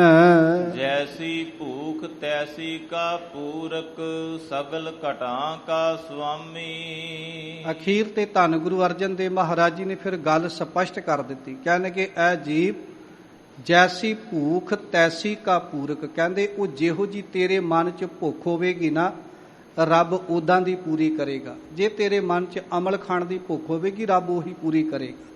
ਜੇ ਤੇਰੇ ਮਨ ਵਿੱਚ ਰਾਜ ਭਾਗ ਵਧਾਉਣ ਦੀ ਭਾਵਨਾ ਹੋਵੇਗੀ ਨਾ, ਰੱਬ ਉਹੀ ਪੂਰੀ ਕਰੇਗਾ। ਕਿਉਂਕਿ ਪਰਮਾਤਮਾ ਜਿਹੜਾ ਉਹ ਤੇ ਜੋ ਮੰਗੈ ਠਾਕੁਰ ਆਪਣੇ ਤੇ ਸੋਈ ਸੋਈ ਦੇਵੈ। ਨਾਨਕ ਦਾਸ ਮੁਖ ਤੇ ਜੋ ਬੋਲੈ ਇਹਾਂ ਊਹਾਂ ਸੱਚ ਹੋਵੈ। ਉਸ ਦਾਤੇ ਦੇ ਘਰ ਵਿੱਚ ਕਮੀ ਕਿਸੇ ਪ੍ਰਕਾਰ ਦੀ ਨਹੀਂ। ਸਾਚੇ ਸਾਹਿਬਾ ਕਿਆ ਨਾਹੀ ਘਰ ਤੇਰਾ, ਘਰ ਤਾਂ ਤੇਰਾ ਸਭ ਕਿਛ ਹੈ ਜਿਸ ਦੇਹ ਸੋ ਪਾਵੇ। ਪਰ ਪ੍ਰਾਪਤ ਕਿਹਨਾਂ ਨੂੰ ਹੁੰਦਾ? ਜਿਹੜੇ ਭਾਵਨਾ ਲੈ ਕੇ ਗੁਰੂ ਦੇ ਦਰ ਤੇ ਚੱਲ ਕੇ ਆਉਂਦੇ ਹਨ। ਨਾਨਕ ਪਿਆਸ ਲੱਗੀ ਦਰਸ਼ਨ ਕੀ ਪ੍ਰਭ ਮਿਲਿਆ ਅੰਤਰ ਜਾਮੀ। ਧੰਨ ਗੁਰੂ ਅਰਜਨ ਦੇਵ ਮਹਾਰਾਜ ਜੀ ਕਹਿੰਦੇ ਜਿਸ ਤਰ੍ਹਾਂ ਪਰਮਾਤਮਾ ਜੈਸੀ ਭੂਖ ਤੈਸੀ ਕਾ ਪੂਰਕ ਸਗਲ ਘਟਾਂ ਕਾ ਸੁਆਮੀ ਹੈ, ਸਾਰੇ ਘਟਾਂ ਦੀਆਂ ਜਾਣਨ ਵਾਲਾ ਉਹ ਸੁਆਮੀ ਪਰਮੇਸ਼ਰ ਜਿਹੋ ਜੇ ਬੰਦੇ ਦੇ ਮਨ ਦੀ ਭੁੱਖ ਹੁੰਦੀ ਹੈ ਉਹੋ ਜੀ ਪੂਰੀ ਕਰ ਦਿੰਦਾ ਹੈ। ਤੇ ਧੰਨ ਗੁਰੂ ਅਰਜਨ ਦੇਵ ਮਹਾਰਾਜ ਜੀ ਕਹਿੰਦੇ ਇਸੇ ਤਰ੍ਹਾਂ ਮੇਰੇ ਮਨ ਵਿੱਚ ਵੀ ਰੱਬ ਦੇ ਦਰਸ਼ਨਾਂ ਦੀ ਇੱਕ ਤਾਂਘ ਸੀ ਕਿ ਮੈਂ ਰੱਬ ਦੇ ਦਰਸ਼ਨ ਕਰਾਂ, ਰੱਬ ਦੀ ਪ੍ਰਾਪਤੀ ਕਰਾਂ, ਰੱਬ ਨਾਲ ਮਿਲਾਪ ਹਾਸਲ ਕਰਾਂ। ਤੇ ਕਹਿੰਦੇ ਉਹ ਅੰਤਰਜਾਮੀ ਪਰਮੇਸ਼ਰ ਨੇ ਮੇਰੇ ਵੀ ਮਨ ਦੀ ਭਾਵਨਾ ਪੂਰੀ ਕਰ ਦਿੱਤੀ। ਮੈਨੂੰ ਪਰਮਾਤਮਾ ਦੇ ਚਰਨਾਂ ਵਿੱਚ ਅਭੇਦ ਕਰ ਦਿੱਤਾ, ਰੱਬ ਦੇ ਨਾਲ ਮਿਲਾ ਦਿੱਤਾ, ਰੱਬ ਦੀਆਂ ਬਖਸ਼ਿਸ਼ਾਂ ਦਾ ਪਾਤਰ ਬਣਾ ਦਿੱਤਾ। ਸਮੁੱਚੇ ਸ਼ਬਦ ਦੇ ਅੰਦਰ ਧੰਨ ਗੁਰੂ ਅਰਜਨ ਦੇਵ ਮਹਾਰਾਜ ਜੀ ਨੇ ਸਾਨੂੰ ਸੰਸਾਰਿਕ ਜੀਵਾਂ ਨੂੰ ਇੱਕ ਉਪਦੇਸ਼ ਬਖਸ਼ਿਸ਼ ਕੀਤਾ ਹੈ ਕਿ ਐ ਜੀਵ ਪਰਮਾਤਮਾ ਹਰੇਕ ਮਨੁੱਖ ਦੇ ਮਨ ਦੀ ਭਾਵਨਾ ਪੂਰੀ ਕਰਨ ਵਾਲਾ ਹੈ। ਪਰ ਜਿਹੜੀ ਭਾਵਨਾ ਦੇ ਨਾਲ ਵੀ ਕੋਈ, ਜਿਸ ਸ਼ਰਧਾ ਦੇ ਨਾਲ ਕੋਈ ਗੁਰੂ ਕਾ ਸਿੱਖ ਰੱਬ ਨੂੰ ਚਾਹੁੰਦਾ ਹੈ, ਰੱਬ ਦੇ ਅੱਗੇ ਬੇਨਤੀ ਕਰਦਾ ਹੈ, ਪਰਮਾਤਮਾ ਉਹੋ ਜੀ ਉਹਦੀ ਭਾਵਨਾ ਪੂਰੀ ਕਰ ਦਿੰਦਾ ਹੈ। ਜੇ ਕਿਸੇ ਦੇ ਮਨ ਵਿੱਚ ਗੁਰੂ ਦੇ ਦਰਸ਼ਨਾਂ ਦੀ ਤਾਂਘ ਹੋਵੇ, ਗੁਰੂ ਦੇ ਦੀਦਾਰਾਂ ਦੀ ਤਾਂਘ ਹੋਵੇ, ਗੁਰੂ ਦੇ ਘਰ ਦੀ ਸੇਵਾ ਦੀ ਤਾਂਘ ਹੋਵੇ, ਤੇ ਗੁਰੂ ਉਹ ਵੀ ਤਾਂਘ ਜਿਹੜੀ ਹੈ ਉਹ ਗੁਰੂ ਕੇ ਸਿੱਖ ਦੀ ਪੂਰੀ ਕਰ ਦਿੰਦਾ ਹੈ। ਜਿੱਥੇ ਆਪਾਂ ਅੰਮ੍ਰਿਤਮਈ ਸ਼ਬਦ ਦੀ ਵਿਚਾਰ ਦੇ ਨਾਲ ਜੁੜੇ ਹਾਂ, ਉੱਥੇ ਲੜੀਵਾਰ ਰਾਮਕਲੀ ਰਾਗ ਦੇ ਅੰਦਰ ਧੰਨ ਗੁਰੂ ਅਰਜਨ ਦੇਵ ਮਹਾਰਾਜ ਜੀ ਦੇ ਮੁਬਾਰਕ ਮੁਖ ਤੋਂ ਉਚਾਰਨ ਕੀਤੀ ਹੋਈ ਵਾਰ ਵਿੱਚੋਂ 8ਵੀਂ ਪੌੜੀ ਦੇ ਨਾਲ ਜੁੜੇ ਹੋਏ 2 ਸ਼ਲੋਕਾਂ ਦੀ ਵਿਚਾਰ ਹੋ ਚੁੱਕੀ ਹੈ। ਅੱਜ ਪੌੜੀ ਦੀ ਵਿਚਾਰ ਆਪ ਸੰਗਤਾਂ ਦੇ ਨਾਲ ਸਾਂਝੀ ਕਰਨੀ ਹੈ। ਆਓ ਲੜੀਵਾਰ ਪੌੜੀ ਦੀ ਵਿਚਾਰ ਨਾਲ ਜੁੜਨਾ ਕਰੀਏ ਜੀ। ਪੌੜੀ ਜਿਸਨੂੰ ਤੂੰ ਰਖਵਾਲਾ ਮਾਰੇ ਤਿਸ ਕੌਣ। ਧੰਨ ਗੁਰੂ ਅਰਜਨ ਦੇਵ ਮਹਾਰਾਜ ਜੀ ਰਾਮਕਲੀ ਰਾਗ ਦੇ ਅੰਦਰ ਉਚਾਰਨ ਕੀਤੀ ਹੋਈ ਵਾਰ ਦੀ 8ਵੀਂ ਪੌੜੀ ਦੇ ਅੰਦਰ ਉਪਦੇਸ਼ ਬਖਸ਼ਿਸ਼ ਕਰਦੇ ਹਨ। ਜਿਹਦਾ ਰਖਵਾਲਾ ਉਹ ਅਕਾਲ ਪੁਰਖ ਵਾਹਿਗੁਰੂ ਪਰਮੇਸ਼ਰ ਆਪ ਹੈ। ਮਾਰੇ ਤਿਸ ਕੌਣ, ਉਹਨੂੰ ਦੁਨੀਆ ਦੀ ਕਿਹੜੀ ਤਾਕਤ ਮਾਰ ਸਕਦੀ? ਕਿਉਂਕਿ ਉਹ ਤੇ ਪਰਮਾਤਮਾ ਜਿਹੜਾ ਹੈ ਨਾ, ਤਾਤੀ ਵਾਓ ਨਾ ਲਾਗੇ ਪਾਰ ਬ੍ਰਹਮ ਸ਼ਰਨਾਈ ਚੌਗਿਰਦ ਹਮਾਰੇ ਰਾਮ ਕਰ ਦੁੱਖ ਲੱਗੈ ਨਾ ਭਾਈ। ਜਿਹੜਾ ਉਹਦੀ ਸ਼ਰਨ ਵਿੱਚ ਆ ਗਿਆ ਉਹਨੂੰ ਤੇ ਤਤੀ ਵਾਹ ਨਹੀਂ ਲੱਗਣ ਦਿੰਦਾ। ਇਸੇ ਕਰਕੇ ਪਾਤਸ਼ਾਹ ਕਹਿੰਦੇ ਕਿ ਜੇ ਪ੍ਰਭ ਭਾਵੈ ਬਿਨ ਸਾਸ ਤੇ ਰੱਖ। ਜੇ ਉਹ ਚਾਹਵੇ ਨਾ ਤੇ ਬੰਦੇ ਨੂੰ ਸਵਾਸਾਂ ਤੋਂ ਬਿਨਾਂ ਵੀ ਰੱਖ ਸਕਦਾ। ਤੇ ਜਿਹਨੂੰ ਰੱਬ ਬਚਾਉਣਾ ਚਾਹਵੇ ਉਹਨੂੰ ਦੁਨੀਆ ਦੀ ਕੋਈ ਤਾਕਤ ਜਿਹੜੀ ਹੈ ਉਹ ਮਾਰ ਨਹੀਂ ਸਕਦੀ। ਜਿਸਨੂੰ ਤੂੰ ਰਖਵਾਲਾ ਦਿੱਤਾ ਤਿੰਨੈ ਭੈਣ। ਸਾਹਿਬ ਕਹਿੰਦੇ ਜਿਹਦਾ ਰਖਵਾਲਾ ਉਹ ਅਕਾਲ ਪੁਰਖ ਬਣ ਜਾਵੇ ਨਾ, ਉਹ ਦੁਨੀਆ ਦੇ ਤਿੰਨਾਂ ਭਵਨਾਂ ਦੇ ਉੱਤੇ ਜਿੱਤ ਪ੍ਰਾਪਤ ਕਰਨ ਦਾ, ਧਰਤ ਪਤਾਲ ਤੇ ਆਕਾਸ਼। ਕਹਿਣ ਤੋਂ ਭਾਵ ਕਿ ਉਹ ਸਮੁੱਚੀ ਦੁਨੀਆ ਦੇ ਉੱਤੇ ਹੀ ਜਿੱਤ ਪ੍ਰਾਪਤ ਕਰ ਲੈਂਦਾ ਹੈ, ਜਿਹਦੇ ਉੱਤੇ ਪਰਮਾਤਮਾ ਦੀ ਬਖਸ਼ਿਸ਼ ਹੋ ਜਾਂਦੀ ਹੈ। ਜਿਸਨੋ ਤੇਰਾ ਅੰਗ ਤਿਸ ਮੁਖ ਉਜਲਾ। ਔਰ ਸਾਧ ਸੰਗਤ, ਜਿਹੜਾ ਰੱਬ ਦੇ ਚਰਨਾਂ ਦੇ ਨਾਲ ਜੁੜ ਜਾਵੇ, ਪਰਮਾਤਮਾ ਦੇ ਚਰਨਾਂ ਵਿੱਚ ਅਭੇਦ ਹੋ ਜਾਵੇ, ਜਿਹਦਾ ਅੰਗ ਭਾਵ ਕਿ ਜਿਵੇਂ ਸਾਡੇ ਸਰੀਰ ਦਾ ਅੰਗ ਸਾਡੇ ਹੱਥ ਪੈਰ ਤੇ ਸਾਡਾ ਹੋਰ ਸਰੀਰ ਹੈ, ਇਸੇ ਤਰ੍ਹਾਂ ਜਿਹੜਾ ਰੱਬ ਦਾ ਹੀ ਅੰਗ ਬਣ ਜਾਵੇ ਨਾ, ਪਾਤਸ਼ਾਹ ਕਹਿੰਦੇ ਕਿ ਇਸੇ ਤਰ੍ਹਾਂ ਉਸ ਮਨੁੱਖ ਦਾ ਜਿਨੀ ਨਾਮ ਧਿਆਇਆ ਗਏ ਮਸ਼ੱਕਤ ਘਾਲ, ਨਾਨਕ ਤੇ ਮੁਖ ਉਜਲੇ ਕੀਤੀ ਛੁੱਟੀ ਨਾਲ। ਉਹਦਾ ਰੱਬ ਸੰਸਾਰ ਤੇ ਮੁਖ ਜਿਹੜਾ ਹੈ ਉਹ ਉਜਲ ਕਰ ਦਿੰਦਾ ਹੈ। ਜਿਸਨੋ ਤੇਰਾ ਅੰਗ ਸੋ ਨਿਰਮਲੀ ਹੂੰ ਨਿਰਮਲਾ। ਔਰ ਸਾਧ ਸੰਗਤ, ਜਿਹਦਾ ਅੰਗ ਪਰਮਾਤਮਾ ਬਣ ਜਾਵੇ, ਜਿਹੜਾ ਪਰਮਾਤਮਾ ਦੀ ਚਰਨਾਂ ਵਿੱਚ ਅਭੇਦ ਹੋ ਜਾਵੇ, ਪਾਤਸ਼ਾਹ ਕਹਿੰਦੇ ਕਿ ਉਹ ਨਿਰਮਲੀ ਹੂੰ ਨਿਰਮਲਾ, ਪਵਿੱਤਰ ਤੋਂ ਪਵਿੱਤਰ ਜੀਵਨ ਵਾਲਾ ਬਣ ਜਾਂਦਾ, ਕਿਉਂਕਿ ਪਰਮਾਤਮਾ ਆਪ ਪਵਿੱਤਰ ਹੈ। ਰੱਬ ਦੇ ਚਰਨਾਂ ਨਾਲ ਜੁੜਿਆ ਹੋਇਆ ਜੀਵ ਵੀ ਜਿਹੜਾ ਉਹ ਸੰਸਾਰ ਤੇ ਪਵਿੱਤਰ ਹੋ ਜਾਂਦਾ ਹੈ। ਜਿਸਨੋ ਤੇਰੀ ਨਦਰ ਨਾ ਲੇਖਾ ਪੁੱਛੀਐ। ਔਰ ਸਾਧ ਸੰਗਤ, ਜਿਹਦੇ ਤੇ ਰੱਬ ਦੀ ਨਜ਼ਰ ਹੋ ਜਾਵੇ ਨਾ, ਉਹਦਾ ਕੋਈ ਲੇਖਾ ਜੋਖਾ ਫਿਰ ਪੁੱਛਿਆ ਨਹੀਂ ਜਾਂਦਾ। ਧਰਮ ਰਾਏ ਦਰ ਕਾਗਦ ਫਾਰੇ, ਜਨ ਨਾਨਕ ਲੇਖਾ ਸਮਝਾ। ਜਿਹਦੇ ਉੱਤੇ ਰੱਬ ਦੀ ਕਿਰਪਾ ਹੋ ਜਾਵੇ, ਸੱਚ ਜਾਣੇ, ਉਹਦਾ ਰੱਬ ਦੇ ਘਰ ਵਿੱਚ ਫਿਰ ਕੋਈ ਲੇਖਾ ਜੋਖਾ ਜਿਹੜਾ ਹੈ ਉਹ ਪੁੱਛਿਆ ਨਹੀਂ ਜਾਂਦਾ। ਜਿਸਨੋ ਤੇਰੀ ਖੁਸ਼ੀ ਤਿਨ ਨੌ ਨਿਧ ਪੁੰਚੀਐ। ਔਰ ਜਿਹਨੂੰ ਪਰਮਾਤਮਾ ਦੀ ਬਖਸ਼ਿਸ਼ ਪ੍ਰਾਪਤ ਹੋ ਜਾਵੇ, ਜਿਹਦੇ ਤੇ ਰੱਬ ਖੁਸ਼ ਹੋ ਜਾਵੇ, ਜਿਹਦੇ ਤੇ ਰੱਬ ਤਰੁੱਠ ਜਾਵੇ, ਤਿਸ ਤਿੰਨ ਨੌ ਨਿਧ ਪੁੰਚੀ ਹੈ। ਉਹ ਮਨੁੱਖ ਜਿਹੜਾ ਹੈ ਉਹ ਦੁਨੀਆ ਦੇ ਉੱਤੇ ਨੌ ਨਿਧੀਆਂ ਭਾਵ ਕਿ ਸਾਰੇ ਖਜ਼ਾਨਿਆਂ ਦਾ ਮਾਲਕ ਬਣ ਕੇ, ਪਰਮਾਤਮਾ ਦੇ ਅੰਮ੍ਰਿਤ ਰੂਪੀ ਨਾਮ ਦਾ ਮਾਲਕ ਬਣ ਕੇ, ਅੰਮ੍ਰਿਤ ਰੂਪੀ ਨਾਮ ਦੇ ਨਾਲ ਜੁੜ ਕੇ ਉਹ ਸੰਸਾਰ ਦੇ ਉੱਤੇ ਸਾਰੀਆਂ ਬਖਸ਼ਿਸ਼ਾਂ ਜਿਹੜੀਆਂ ਨੇ ਉਹ ਪ੍ਰਾਪਤ ਕਰ ਲੈਂਦਾ ਹੈ। ਜਿਸਨੋ ਤੂੰ ਪ੍ਰਭ ਵੱਲ ਤਿਸ ਕਿਆ ਮੋਹ ਛੰਦਗੀ। ਅਖੀਰ ਤੇ ਧੰਨ ਗੁਰੂ ਅਰਜਨ ਮਹਾਰਾਜ ਜੀ ਨੇ ਬਚਨ ਬਖਸ਼ਿਸ਼ ਕੀਤੇ, ਕਹਿੰਦੇ ਜਿਸਨੂੰ ਤੂੰ ਪ੍ਰਭ ਵੱਲ, ਜਿਹਦੇ ਵੱਲ ਪਰਮਾਤਮਾ ਹੋ ਜਾਵੇ, ਤਿਸ ਕਿਆ ਮੋਹ ਛੰਦਗੀ। ਕਹਿੰਦੇ ਉਸ ਬੰਦੇ ਨੂੰ ਕਿਸੇ ਦੀ ਮੁਤਾਜਗੀ ਨਹੀਂ ਰਹਿ ਜਾਂਦੀ, ਭਾਵ ਕਿ ਉਹਨੂੰ ਫਿਰ ਕਿਸੇ ਦੀ ਗੁਲਾਮੀ ਕਰਨ ਦੀ ਲੋੜ ਨਹੀਂ ਰਹਿ ਜਾਂਦੀ। ਜਿਹੜਾ ਰੱਬ ਦੀ ਕਿਰਪਾ ਦਾ ਪਾਤਰ ਬਣ ਜਾਵੇ, ਜਿਹੜਾ ਪਰਮਾਤਮਾ ਦੀ ਬਖਸ਼ਿਸ਼ ਦਾ ਪਾਤਰ ਬਣ ਜਾਵੇ, ਉਹ ਫਿਰ ਦੁਨੀਆ ਦੇ ਉੱਤੇ ਕਿਸੇ ਦੀ ਮੁਤਾਜਗੀ ਨਹੀਂ ਕਰਦਾ, ਕਿਉਂਕਿ ਉਹ ਦੀਨ ਦੁਨੀਆ ਦੇ ਮਾਲਕ ਪਰਮੇਸ਼ਰ ਨਾਲ ਜੁੜ ਕੇ ਤੇ ਸਮੁੱਚੇ ਸੰਸਾਰ ਦੀਆਂ ਬਖਸ਼ਿਸ਼ਾਂ ਦਾ ਪਾਤਰ ਬਣ ਜਾਂਦਾ ਹੈ। ਜਿਸਨੋ ਤੇਰੀ ਮਿਹਰ ਸੋ ਤੇਰੀ ਬੰਦਗੀ। ਅਖੀਰ ਤੇ ਧੰਨ ਗੁਰੂ ਅਰਜਨ ਦੇਵ ਮਹਾਰਾਜ ਜੀ ਬਚਨ ਬਖਸ਼ਿਸ਼ ਕਰ ਰਹੇ ਹਨ, ਪਰ ਰੱਬ ਦੀ ਮਿਹਰ ਜਿਹਦੇ ਤੇ ਹੋਵੇ ਉਹੀ ਰੱਬ ਦੀ ਬੰਦਗੀ ਕਰ ਸਕਦਾ ਹੈ। ਜਿਹਦੇ ਉੱਤੇ ਰੱਬ ਦੀ ਕਿਰਪਾ ਹੋਵੇ ਉਹੀ ਪਰਮਾਤਮਾ ਦਾ ਨਾਮ ਜਪ ਸਕਦਾ ਹੈ, ਰੱਬ ਦੇ ਅੱਗੇ ਇਹ ਅਰਦਾਸ ਕਰ ਸਕਦਾ ਹੈ ਕਿ ਵਿਸਰ ਨਾਹੀ ਦਾਤਾਰ ਆਪਣਾ ਨਾਮ ਦੇਹੋ, ਗੁਣ ਗਾਵਾਂ ਦਿਨ ਰਾਤ ਨਾਨਕ ਚਾਉ ਇਹੋ, ਸੇਖ ਖਰੀਦੈ ਖੈਰ ਦੀਜੈ ਬੰਦਗੀ। ਜਿਹਦੇ ਉੱਤੇ ਰੱਬ ਦੀ ਕਿਰਪਾ ਹੋਵੇ ਉਹੀ ਰੱਬ ਦੀ ਬੰਦਗੀ ਦਾ ਪਾਤਰ ਬਣ ਸਕਦਾ ਹੈ, ਰੱਬ ਦਾ ਨਾਮ ਜਪ ਸਕਦਾ ਹੈ, ਗੁਰੂ ਦੇ ਦਰ ਤੇ ਆ ਕੇ ਸੇਵਾ ਕਰ ਸਕਦਾ ਹੈ, ਪਰਮੇਸ਼ਰ ਦੀਆਂ ਬਖਸ਼ਿਸ਼ਾਂ ਦਾ ਪਾਤਰ ਬਣ ਸਕਦਾ ਹੈ। ਜਿਹਦੇ ਤੇ ਰੱਬ ਕਿਰਪਾ ਕਰ ਦੇਵੇ ਉਹ ਦੀਨ ਦੁਨੀਆ ਦੀ ਪਾਤਸ਼ਾਹੀ ਸੰਸਾਰ ਦੇ ਉੱਤੇ ਮਾਣਦਾ ਹੈ।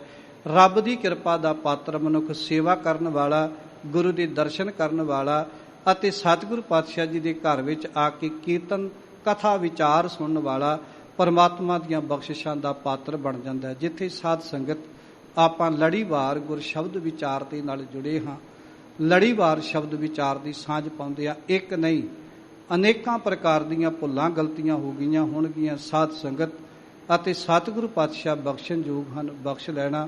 ਬਹੁਤ ਬਹੁਤ ਧੰਨਵਾਦ ਹੈ ਸਿੰਘ ਸਾਹਿਬ ਗਿਆਨੀ ਰਘਬੀਰ ਸਿੰਘ ਜੀ, ਜਥੇਦਾਰ ਸ੍ਰੀ ਅਕਾਲ ਤਖਤ ਸਾਹਿਬ ਜੀ ਦਾ, ਜਿਨ੍ਹਾਂ ਨੇ ਵਿਸ਼ੇਸ਼ ਤੌਰ ਤੇ ਆਪ ਸੰਗਤਾਂ ਦੇ ਦਰਸ਼ਨ ਕਰਨ ਦਾ ਸੁਭਾਗ ਬਖਸ਼ਿਸ਼ ਕੀਤਾ। ਮਾਨਯੋਗ ਪ੍ਰਧਾਨ ਐਡਵੋਕੇਟ ਸਰਦਾਰ ਹਰਜਿੰਦਰ ਸਿੰਘ ਧਾਮੀ ਜੀ ਦਾ ਧੰਨਵਾਦ, ਜਿਨ੍ਹਾਂ ਨੇ ਵਿਸ਼ੇਸ਼ ਤੌਰ ਤੇ ਆਪ ਸੰਗਤਾਂ ਦੇ ਦੀਦਾਰ ਕਰਨ ਦਾ ਸੁਭਾਗ ਬਖਸ਼ਿਆ। ਤੇ ਬੇਨਤੀ ਹੈ ਸ਼੍ਰੋਮਣੀ ਗੁਰਦੁਆਰਾ ਪ੍ਰਬੰਧਕ ਕਮੇਟੀ ਵੱਲੋਂ ਹਰਿਆਣੇ ਕੁਰਕਸ਼ੇਤਰ ਦੇ ਅੰਦਰ ਧਰਮ ਪ੍ਰਚਾਰ ਕਮੇਟੀ ਸ੍ਰੀ ਅੰਮ੍ਰਿਤਸਰ ਵੱਲੋਂ ਜੋ ਸਿੱਖ ਮਿਸ਼ਨ ਖੋਲ੍ਹਿਆ ਗਿਆ ਹੈ ਔਰ ਉਸ ਅਸਥਾਨ ਤੇ ਧਰਮ ਪ੍ਰਚਾਰ ਦੀਆਂ ਸੇਵਾਵਾਂ ਸਮੁੱਚੇ ਹਰਿਆਣੇ ਸਟੇਟ ਦੇ ਅੰਦਰ ਨਿਭਾਈਆਂ ਜਾ ਰਹੀਆਂ ਹਨ। ਜਿਹੜੀਆਂ ਸੰਗਤਾਂ ਹਰਿਆਣੇ ਦੇ ਅੰਦਰ ਰਹਿੰਦੀਆਂ ਨੇ ਉਹ ਸਿੱਖ ਮਿਸ਼ਨ ਹਰਿਆਣਾ ਵਿਖੇ ਸੰਪਰਕ ਕਰ ਸਕਦੀਆਂ ਨੇ। ਔਰ ਬਹੁਤ ਬਹੁਤ ਇੱਕ ਵਾਰੀ ਸਾਰਿਆਂ ਦਾ ਧੰਨਵਾਦ। ਕੋਟਾਨ ਕੋਟ ਸ਼ੁਕਰਾਨਾ ਸ੍ਰੀ ਗੁਰੂ ਗ੍ਰੰਥ ਸਾਹਿਬ ਜੀ ਦਾ। ਹੋਈਆਂ ਭੁੱਲਾਂ ਚੁੱਕਾਂ ਦੀ ਖਿਮਾ ਬਖਸ਼ਣੀ ਸਾਧ ਸੰਗਤ ਅਤੇ ਸਤਿਗੁਰੂ ਪਾਤਸ਼ਾਹ ਬਖਸ਼ਣਯੋਗ ਹਨ, ਬਖਸ਼ ਲੈਣਾ। ਆਓ ਸ਼ਬਦ ਦੀਆਂ ਆਖਰੀ ਪੰਕਤੀਆਂ ਪੜ੍ਹ ਕੇ ਵਿਚਾਰ ਦੀ ਸੰਪੂਰਨਤਾ ਕਰੀਏ ਜੀ। ਜਿਸਨੋ ਤੂੰ ਪ੍ਰਭ ਵੱਲ ਤਿਸ ਕਿਆ ਮੋਹ ਛੰਦਗੀ, ਜਿਸਨੋ ਤੇਰੀ ਮਿਹਰ ਸੋ ਤੇਰੀ ਬੰਦਗੀ। ਵਾਹਿਗੁਰੂ ਜੀ ਕਾ ਖਾਲਸਾ ਵਾਹਿਗੁਰੂ ਜੀ ਕੀ ਫਤਿਹ। ਵਾਹਿਗੁਰੂ ਜੀ ਕਾ ਖਾਲਸਾ ਵਾਹਿਗੁਰੂ ਜੀ ਕੀ ਫਤਿਹ। ਸ਼ੇਰੇ ਪੰਜਾਬ ਗੁਰਬਾਣੀ YouTube ਚੈਨਲ ਨੂੰ ਵੱਧ ਤੋਂ ਵੱਧ ਸਬਸਕ੍ਰਾਈਬ ਕਰੋ ਤੇ ਇਸ ਤੇ ਗੁਰਬਾਣੀ ਸ਼ਬਦ ਕੀਰਤਨ ਤੇ ਇਤਿਹਾਸ ਨਾਲ ਵੱਧ ਤੋਂ ਵੱਧ ਜੁੜ ਕੇ ਆਨੰਦ ਮਾਣੋ ਤੇ ਆਪਣੀ ਜ਼ਿੰਦਗੀ ਨੂੰ ਸਫਲ ਕਰੋ। ਵਾਹਿਗੁਰੂ ਜੀ ਕਾ ਖਾਲਸਾ ਵਾਹਿਗੁਰੂ ਜੀ ਕੀ ਫਤਿਹ।